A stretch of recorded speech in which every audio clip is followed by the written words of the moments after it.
4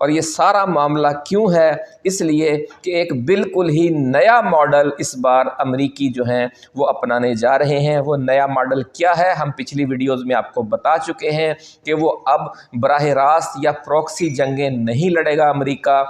اور چین کی طرح یعنی معاشی جنگیں لڑے گا، اور معاشی جنگوں کے لیے ضروری ہے کہ دنیا میں امن ہو۔ اس وقت ناظرین صورتحال یہ ہے کہ جو ہماری حکومت ہے اس کے حوالے سے یہی ہے کہ جی کا جانا ٹھہر گیا ہے، صبح گیا کہ شام گیا، یہ وہ معاملہ بنا ہوا ہے۔ نواز شریف کا عبرتناک انجام آپ کے سامنے ہے، اس لیے اب یہ ضرورت سے زیادہ ڈرے ہوئے ہیں شہباز شریف بھی، مریم نواز بھی۔ مریم نواز نے البتہ کوشش کی، لیکن چونکہ اس کو تو کچھ پتہ نہیں ہے کہ دنیا میں کیا اس وقت صورتحال ہے، طاقت کا توازن کیا ہے، امریکہ کتنا طاقتور ہے، پاکستان کے کیا مسائل ہیں، اسے تو بالکل ہی ادراک نہیں ہے۔ اور نہ جو وزیر خارجہ بنایا ہوا اسحاق ڈار، اسے کچھ الف بے کا پتہ ہے خارجہ پالیسی کا۔ تو اس لیے ان کی بات پر جو اسٹیبلشمنٹ ہے اس نے بالکل ہی دھیان نہیں دیا، اور آخری فیصلہ یہی کر لیا گیا ہے کہ محفوظ پسپائی اختیار کی جائے۔ ناظرین آپ کو یاد ہوگا کہ کسی زمانے میں پاکستان کو امریکہ کی 51ویں ریاست کہا جاتا تھا۔ اس کی وجہ یہ ہے کہ جب سے پاکستان بنا ہے، پاکستان امریکہ کا اتحادی ہے، اسے زبردستی اتحادی بنایا گیا ہے یا ہم اپنی مرضی سے امریکہ کے اتحادی بنے ہیں، یہ ایک لمبا سبجیکٹ ہے۔ کبھی ایسے مواقع بھی آئے کہ یوں محسوس ہوا کہ پاکستان اپنی مرضی سے امریکہ کا اتحادی ہے، کیونکہ ہمارا سب سے بڑا دشمن جو بھارت ہے وہ سوویت یونین کا اتحادی تھا۔ لیکن کبھی یوں محسوس ہوا کہ ہمیں زور زبردستی سے امریکہ نے اپنا اتحادی بنا رکھا ہے، اور ہمیں اجازت نہیں ہے کہ ہم اس کے اتحادی کا یہ منصب چھوڑ سکیں۔ تو اسی انتظام کے تحت امریکیوں نے ایک فیصلہ کر رکھا تھا کہ پاکستان میں جو معاملات ہیں وہ فوج کے ذریعے چلائے جائیں گے، لیکن وہ بھی اس طریقے سے چلائے جائیں گے کہ پاکستان میں ہمیشہ مارشل لا نہیں رہے گا، کیونکہ اگر طویل عرصے تک مارشل لا رہے یا فوج کی حکومت رہے تو پھر ملک میں ایک انقلاب آنے کا خطرہ ہوتا ہے اس رجیم کے خلاف، اور امریکہ کسی صورت میں پاکستان کو کھونا نہیں چاہتا، کیونکہ خطے میں ہماری جیو اسٹریٹجک پوزیشن ایسی ہے کہ اگر امریکہ یہاں سے نکل جاتا ہے تو اس پورے خطے میں طاقت کا توازن درہم برہم ہو جاتا ہے، اور پھر اسے جا کر مشرق وسطیٰ میں بلکہ اسرائیل تک راستے میں اس کو کوئی ٹھکانہ نہیں ملے گا اگر وہ پاکستان والا مورچہ چھوڑ کر اسے جانا پڑتا ہے، اسی طریقے سے جیسے کہ ایران سے اسے چھوڑ کر جانا پڑا تھا۔ تو وجہ اس کی یہی ہے کہ امریکہ یہ کوشش کر رہا ہے کہ پاکستان میں کبھی بھی ایسی صورتحال پیدا نہ ہو کہ یہاں پر انقلاب ایران جیسی صورت بن جائے اور عوام میں اتنی نفرت پھیل جائے کہ جو پھر فوجی جو ہماری جنتا ہو اسے بھی نکال دیا جائے اور امریکہ کو بھی نکال دیا جائے۔ اس کے لیے پھر طریقہ انہوں نے یہ رکھا کہ جس طرح پریشر کوکر میں سے وقفے سے ہوا نکالی جاتی ہے سیٹی کے ذریعے،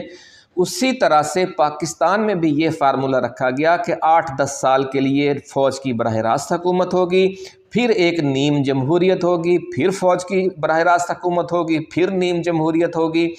اور یہ فارمولہ آپ نے دیکھا کہ پہلے ایوب خان کی حکومت رہی، اس کے بعد پھر ایک جمہوریت آ گئی ذوالفقار علی بھٹو کی، پھر فوج پیچھے ہٹ گئی، پھر فوج آگے آ گئی، پھر ضیاء الحق کی آمریت آ گئی، فوج نے ڈائریکٹ حکومت کی، پھر فوج پیچھے ہٹ گئی، پھر محترمہ بینظیر بھٹو اور نواز شریف کی دو بار حکومت آئی، نیم جمہوری حکومت آ گئی، اس کے بعد پھر پرویز مشرف آ گیا، پھر اس کے 8-10 سال کے بعد پھر جمہوریت آ گئی، پھر نواز شریف اور زرداری کا دور آیا 5-5 سال کا، اس کے بعد پھر فوج آ گئی، پھر فوج نے اس دفعہ مارشل لا نہیں لگایا، لیکن جس طرح آپ سنتے ہیں کہ جناب پی ٹی آئی کے 50 ایم این اے جو تھے وہ باجوے کے بندے تھے، اتنے ISI کے تھے، MQM تھی، فلاں تھی، یہ تھے وہ تھے، تو اس وقت سے لے کر 2018 کے الیکشن سے لے کر آج تک ایک بار پھر یہ ایک نیم مارشل لا ہے، اور یہ جو حکومتیں ہیں بظاہر بھلے وہ نون لیگ کی ہو یا سابق PTI کی ہو، اس میں خود فوج کے لوگ بہت بڑی تعداد میں ہیں، جیسے کہ آپ نے دیکھا کہ پرویز خٹک ہے، اب محمود خان ہے، عثمان بزدار ہے، علیم خان ہے، جہانگیر ترین ہے، جو PTI کے بھی جو مین ساری لیڈر تھی وہ اصل میں عمران خان کے ساتھی نہیں تھے، وہ فوج کے لوگ تھے۔ تو اب جو اسی فارمولے کے تحت اب ایک بار پھر جمہوری دور آنے والا ہے، اب فوج پیچھے ہٹ جائے گی۔ آپ کو یاد ہوگا کہ جب نفرت زیادہ بڑھ جاتی ہے، جیسے سانحہ جو لال مسجد ہوا تھا یا پرویز مشرف کے دور میں جس طرح کی سختیاں کی گئیں، تو جب پھر پرویز مشرف کو پیچھے ہٹایا گیا اور کیانی کا دور آیا 6 سال کے لیے وہ رہے، تو اس دوران فوج پیچھے ہٹ گئی تھی اور بڑی پاورفل تھے جو سیاسی حکومت تھی۔ تو اس بار بھی یہی کہا جا رہا ہے کہ اب یہ جو نگران حکومت آ کر الیکشن کروائے گی، اس کے بعد فوج پھر خاصا پیچھے ہٹ جائے گی، کیونکہ فوج پر بہت اس وقت سمجھ لیں کہ دباؤ ہے کہ وہ اپنی ساکھ کو بہتر کرے۔ اپنی ساکھ بہتر کرنے کے لیے فوج اب آنے والے دنوں میں کیا کرنے جا رہی ہے، راحیل شریف کو کیا کردار دیا جا رہا ہے، یہ بھی آج کی اس ویڈیو میں ہم آپ کے لیے لے کر آئے ہیں۔ تو ناظرین، ایک اور بڑی خبر یہ ہے کہ جو امارات کے صدر ہیں، انہوں نے باضابطہ طور پر حکومت پاکستان سے سفارت خانے کے ذریعے ناپسندیدگی کا اظہار کیا ہے اس متنازع تصویر اور ویڈیوز کے حوالے سے جو نون لیگ کے میڈیا سیل نے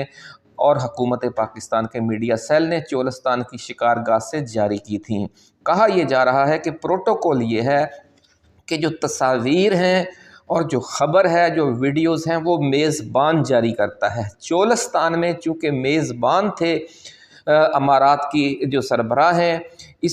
یہ بطور مہمان انہیں ملنے گئے تھے، اور اس لیے وہ کہتے ہیں کہ یہ ہمارا استحقاق تھا، یہ خبر اور تصویر ہم نے جاری کرنی تھی۔ آپ نے ایک نامناسب تصویر جاری کی گئی جس میں ایک خاتون نے صدر امارات کے ہاتھ کو اوپر اور نیچے سے بڑے لکھنوی انداز میں پکڑا ہوا ہے، جو فلمی انداز میں کچھ خاص قسم کی اداکارائیں پکڑتی ہیں، کسی اپنے بڑے بادشاہ کا ہاتھ یا کسی اپنے بڑے ایسے بندے کا ہاتھ جسے وہ بہت چاہتی ہوتی ہیں۔ تو اس تناظر میں وہ کہتے ہیں کہ بھلے ان کی نجی زندگیوں میں جو کچھ بھی ہوتا رہے، آپ کو پتہ ہے کہ جو عرب ممالک ہیں، جو آفیشیل ان کی لائف ہے، اس میں وہ ان روایات کا بڑا خیال رکھتے ہیں، اپنی عرب روایات کا اور اسلامی روایات کا۔ تو یہ جو انہوں نے اپنی طرف سے ایک گیم ڈالی تھی، وہ انہیں الٹی پڑ گئی ہے، اور جب حالات خراب ہوتے ہیں، نجوم کا یا جو قسمت کا حال بتانے والے وہ بھی یہی کہتے ہیں کہ آپ پھر سیدھا کام کرتے ہیں اور آپ کو وہ الٹا پڑ جاتا ہے۔ تو یہ ایک بڑی انہوں نے اپنی طرف سے گیم ڈالی تھی، لیکن وہ انہیں الٹی پڑ گئی ہے۔ اور اس وقت ناظرین صورتحال یہ ہے کہ جو حکومت کے اور پی ٹی آئی کے درمیان مذاکرات جاری ہیں، وہ کامیاب کسی صورت میں نہیں ہو سکتے۔ اس کی وجہ آپ دیکھ لیں کہ جو مذاکراتی کمیٹی نے ملنے جانا تھا عمران خان سے، تو اس ملاقات سے پہلے ایک بڑے صنعت کار کو بھیجا گیا عمران خان کے پاس، وہ بھی اسٹیبلشمنٹ کا میسج لے کر گئے، اور یہ بالکل جب ملاقات ہونے والی تھی اس سے 1-2 گھنٹہ پہلے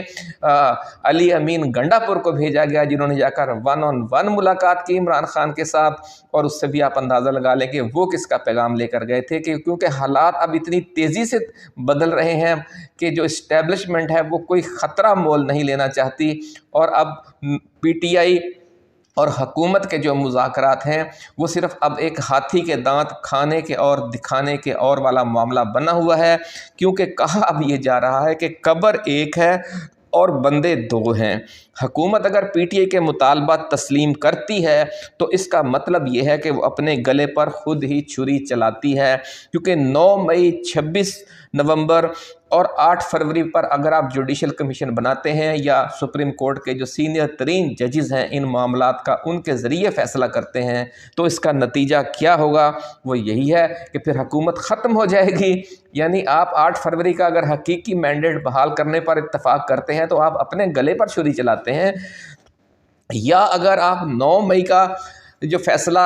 آئین اور قانون کے تحت کرتے ہیں تو آپ اسٹیبلشمنٹ کے گلے پر چھری چلاتے ہیں۔ تو اس لیے ان مذاکرات سے کچھ بھی نکلنے والا نہیں ہے، ایسا کہنا ہے ذرائع کا۔ لیکن جو دن گزرتے جا رہے ہیں، حکومت کے لیے بھی اور اسٹیبلشمنٹ کے لیے بھی خطرہ بڑھتا جا رہا ہے، کیونکہ اگر پھر یہ ڈیل بر وقت نہیں ہوتی تو پھر کیا ہوگا؟ پھر یہ ہوگا کہ پھر اس حکومت کا اشرف غنی والا حال ہوگا، یعنی پھر اچانک سب کچھ چھوڑ چھاڑ کر بھاگنا پڑے گا۔ اور عمران خان چونکہ اس وقت تک کسی کی بھی نہیں مان رہا، اس لیے ایک اور کوشش کرتے ہوئے ذرائع کا کہنا ہے کہ ایک بڑے صنعت کار کو اڈیالہ جیل بھجوایا گیا، جن کے ساتھ عمران خان کے بھی اچھے تعلقات ماضی میں رہے ہیں، اور اس نے خان سے خفیہ ملاقات کی اور اسٹیبلشمنٹ کی طرف سے کچھ پیغامات پہنچائے ہیں، اور عمران خان نے مستقبل کے حوالے سے اس کے باوجود کوئی حتمی یقین دہانی نہیں کروائی ہے۔ 3-4 ماہ پہلے ناظرین حکومت اور اسٹیبلشمنٹ والے چاہتے تو اپنی کچھ شرائط منوا سکتے تھے، کوئی راستہ نکل سکتا تھا، لیکن انہیں اگر کچھ عقل ہوتی یا دیوار کے پار دیکھنے کی ان میں صلاحیت ہوتی تو بر وقت ڈیل کر لیتے، لیکن جب اس کے بعد یہ 3 واقعات پیش آ گئے تو پھر گیم اب ان کے ہاتھ سے بالکل نکل چکی ہے اور اسٹیبلشمنٹ کے ہاتھ میں بھی اب نہیں رہی۔ پہلا واقعہ ناظرین 26ویں آئینی ترمیم کی منظوری اور جسٹس منصور علی شاہ کا راستہ روک کر جسٹس یحییٰ آفریدی کو چیف جسٹس آف پاکستان بنانے کا معاملہ تھا۔ اس موقع پر بھی اگر کوئی اچھی ڈیل کر لی جاتی، جو مذاکرات جاری تھے مولانا فضل الرحمان کے ذریعے، کوئی منصفانہ ڈیل کر لی جاتی اور جسٹس منصور علی شاہ کو تسلیم کر لیا جاتا اور 26ویں آئینی ترمیم نہ کی جاتی یا اچھے طریقے سے کی جاتی کہ جس پر سب آن بورڈ ہوتے، تو شاید انہیں کوئی اچھا راستہ مل جاتا حکمرانوں کو کہ خود ہی کوئی نگران حکومت بناتے اور پھر اس کے ذریعے ایک نئے عام انتخابات کرواتے اور ایک باعزت پسپائی ہو جاتی۔ لیکن انہوں نے ایک بڑا بلنڈر کیا اور یہ کام ان سے نہ ہو سکا اور انہوں نے بازو مروڑ کر پی ٹی آئی سے منوانے کی کوشش کی، لیکن خان تو ایسے کسی ڈیل کو نہیں مانتا کہ جو بازو مروڑ کر کی جائے۔ دوسرا معاملہ ناظرین آپ نے دیکھا کہ جب صدارتی الیکشن میں ٹرمپ جیت گیا تو انہیں سمجھ آ جانی چاہیے تھی کہ معاملات ہمارے ہاتھ سے نکل گئے ہیں، لیکن اس کے باوجود بھی انہوں نے پھر 26 نومبر کر کے ڈی چوک میں جو کچھ کیا وہ اپنے پاؤں پر کلہاڑی مار لی۔ اس لیے اب ان کے سارے آپشن جو اب وہ ہیں وہ ختم ہو چکے ہیں، اور دوسری طرف سونے پر سہاگا یہ ہے کہ ٹرمپ نے اپنی جو ٹیم تشکیل دے دی ہے اس میں جو اکثر لوگ ہیں وہ آمریت دشمن اور اسٹیبلشمنٹ دشمن ایک خاص ذہنی اپروچ رکھتے ہیں، اور مسئلہ یہ ہے کہ دنیا میں روس اور چین کا جو بلاک ہے وہ بڑی تیزی سے آگے بڑھ رہا ہے۔ امریکہ کو دنیا میں اس وقت نئے دوست بنانے اور پرانی دوستیاں مضبوط کرنے کا چیلنج درپیش ہے، اور ٹرمپ یہ فیصلہ کر چکا ہے کہ وہ پاکستان میں عمران خان کے ذریعے پاک امریکہ تعلقات کو مزید مضبوط کریں گے اور پیپل ٹو پیپل کانٹیکٹ یعنی جو عوام اور عوام کے درمیان رابطے ہوتے ہیں انہیں آگے بڑھایا جائے گا، اور اس حوالے سے عرب ممالک اور پاکستان کے ساتھ مل کر 1980 کے اشرے والی خارجہ پالیسی کو آگے بڑھایا جائے گا۔ یہ وہ خارجہ پالیسی تھی ناظرین جو اس وقت کے صدر رونالڈ ریگن نے اور پاکستان نے اور شاہ خالد نے مل کر، یعنی اس وقت پاکستان میں ضیاء الحق کی حکومت تھی، سعودی عرب میں شاہ خالد بن عبدالعزیز کی حکومت تھی، اور اس کے بعد شاہ فہد آئے تھے۔ تو اس دور میں آپ نے دیکھا ہوگا کہ پاکستان کو جب پہلی بار F-16 ملے تھے، پاکستان کے اور امریکہ کے تعلقات بہت اچھے تھے، پاکستان کے اور سعودی عرب کے تعلقات بہت اچھے تھے، اور یہ تینوں ممالک ایک بڑی مثلث تھی اس پورے خطے میں جو سارے معاملات کو فائنل کرتی تھی۔ اور ذرائع کا کہنا ہے کہ ٹرمپ کے ذہن میں بھی اب یہی ماڈل ہے، اور آنے والے اب دنوں میں آپ دیکھیں گے کہ پاکستان کے معاملے میں نہ صرف ٹرمپ کا کردار بہت اہم ہوگا بلکہ زلمے خلیل زاد کا کردار بھی بہت اہم ہوگا۔ زلمے خلیل زاد کا کردار کس لیے اہم ہوگا کہ انہیں پاکستان میں امریکی سفیر بنائے جانے کا امکان ہے، اور اس حوالے سے وہاں پر لابنگ بھی جاری ہے۔ بڑی ایکسکلوسیو خبر ہم آپ کے ساتھ شیئر کر رہے ہیں ناظرین کہ زلمے خلیل زاد کو پاکستان میں امریکی سفیر بنائے جانے کے بڑے قوی امکانات ہیں، اور زلمے خلیل زاد نے جو افغانستان سے امریکی افواج کی واپسی کی ڈیل کروائی تھی اس میں جنرل فیض حمید اور عمران خان کا بہت اہم کردار تھا، اور شاہ محمود قریشی کا۔ اس لیے وہ عمران خان کے، فیض حمید کے، شاہ محمود قریشی کے ذاتی دوست بھی ہیں زلمے خلیل زاد، ایسا کہنا ہے ذرائع کا۔ اور امریکی سفیر آپ کو پتہ ہی ہے کہ پاکستان میں وائسرائے ہوتا ہے، تو جو ہی زلمے خلیل زاد کی اگر اناؤنسمنٹ ہوگی کہ وہ پاکستان میں سفیر بننے جا رہے ہیں پھر تو سمجھ لیں کہ معاملات راکٹ کی سپیڈ سے آگے جائیں گے، اور یہ جو تبدیلی 4 ماہ میں آنی ہے وہ 4 ہفتے میں آ جائے گی۔ ناظرین اس وقت صورتحال یہ ہے کہ عمران خان کو مختلف ہیلے بہانوں سے رام کرنے کی آخری کوششیں ہو رہی ہیں، کیونکہ حکومت بھی بند گلی میں ہے اور اسٹیبلشمنٹ بھی، لیکن عمران خان تو اپنے برے حالات میں بھی جھکا نہیں تھا، اور اس نے کوئی ایسی ڈیل کرنے سے انکار کر دیا تھا کہ جو اس کی شخصیت کے لیے، جو اس کی سیاست کے لیے یا پاکستان کے لیے وہ نقصان دہ ہو۔ خان نے بہت پہلے سے کہہ رکھا ہے کہ میرا وعدہ ہے قوم سے، اپنے عوام سے، کہ نہ میں خود جھکوں گا نہ میں اپنے لوگوں کو جھکنے دوں گا۔ ناظرین، انہوں نے فوجی عدالتوں سے سزائیں دے کر دیکھ لیا، عمران خان کو فیض حمید کے ساتھ لٹکانے کی دھمکی دے کر دیکھ لیا، لیکن بات نہیں بنی۔ اب ذرائع کا یہ دعویٰ ہے کہ شہباز شریف کے ساتھ جو آرمی چیف کے تعلقات ہیں ان میں بڑی سرد مہری بڑھتی جا رہی ہے، اور اس سرد مہری کا جو آغاز ہے وہ اس وقت آیا تھا، پہلی دراڑ اس وقت پڑی تھی جب 26 نومبر کے قتل عام میں، جس میں حکومت پوری طرح منصوبے میں شامل تھی، لیکن اس قتل عام کے فوری بعد شہباز شریف نے اپنی طرف سے بڑی چالاکی کرتے ہوئے یہ بیان دے دیا تھا کہ جناب میں آرمی چیف کا شکر گزار ہوں کہ انہوں نے احتجاج کو ختم کرنے میں بڑا کلیدی کردار ادا کیا ہے۔ یہ ناظرین ایک طرح سے خود وقت کے وزیر اعظم کی طرف سے اپنے ہی آرمی چیف کے خلاف ایک FIR درج کروانے والا بیان تھا، اور فوج اسی وقت سمجھ گئی تھی کہ نون لیگ انہیں پھنسا رہی ہے، لیکن وہ بھی مجبور تھی کہ ایک بڑا وہ بلنڈر ہو چکا تھا، اور اب آخری آپشن کے طور پر یہ کہا جا رہا ہے کہ پیپلز پارٹی کو آگے لانے کے منصوبے تھے، لیکن زرداری اور بلاول اب اس آخری وقت میں ایک ڈوبتی ہوئی کشتی کی جو کمان ہے وہ سنبھالنے پر تیار نہیں ہے۔ وہ کہتے ہیں کہ اب ہمیں چپو پکڑانے کا کیا فائدہ جب کشتی ڈوب رہی ہے، اس لیے وہ بڑی سخت شرائط پیش کر رہے ہیں۔ لیکن یہ ذرائع کا کہنا ہے کہ اگلے چند روز میں ایک بار پھر بلاول کو وزیر اعظم بنانے کی نئی گیم دوبارہ شروع ہوگی، لیکن اس چکر میں امریکی یا ٹرمپ آنے والے نہیں ہیں۔ 20 جنوری کو جو خطرہ سامنے ہے نا سب کو کہ جناب ایک ننگی تلوار لے کر ٹرمپ وائٹ ہاؤس میں آ کر بیٹھنے والا ہے، تو اس کے بعد اس کے سامنے کھڑے ہونے کا کسی میں حوصلہ نہیں ہو رہا۔ اور یہ بھی کہا جا رہا ہے کہ 20 جنوری کے بعد تو پھر امریکہ سے اور سعودی عرب سے روزانہ کی بنیاد پر احکامات نازل ہوں گے، اور پاکستان میں بھی پھر افغانستان جیسا منظر ہوگا، اور طاقتور لوگ پھر جو سیٹیں ملنے کا طیاروں میں، مسافر طیاروں میں سیٹیں لینے کا، یعنی سیٹیں ریزرو کروانے کا بھی انتظار نہیں کریں گے، اور چارٹرڈ طیاروں میں اہل خانہ سمیت بھاگ رہے ہوں گے، اور ایک پھر عبوری حکومت قائم ہوگی جو نئے عام انتخابات کروائے گی۔ اور ذرائع کا دعویٰ ہے کہ اس سلسلے میں بھی سارے انتظامات مکمل ہیں۔ وہ جو بڑا صنعت کار اسٹیبلشمنٹ کا پیغام لایا تھا اس کے مطابق منصوبہ یہ ہے ناظرین کہ سعودی ولی عہد شہزادہ محمد بن سلمان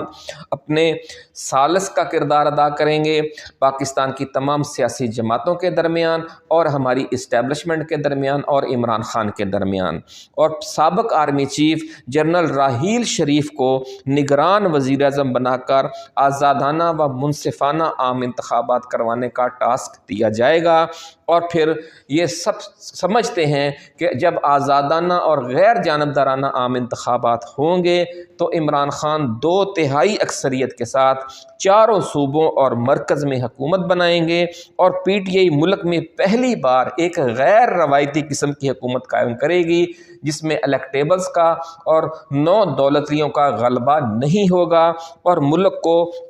پھر جنوبی کوریا کے انداز میں ایک بڑی تیزی سے ایک سمجھ لیں کہ ترقی پذیر ملک سے ایک صنعتی ریاست بنانے کی طرف پاکستان جائے گا۔ آپ بھی دعا کریں، ہم بھی دعا گو ہیں۔ اللہ حافظ۔ پاکستان زندہ باد۔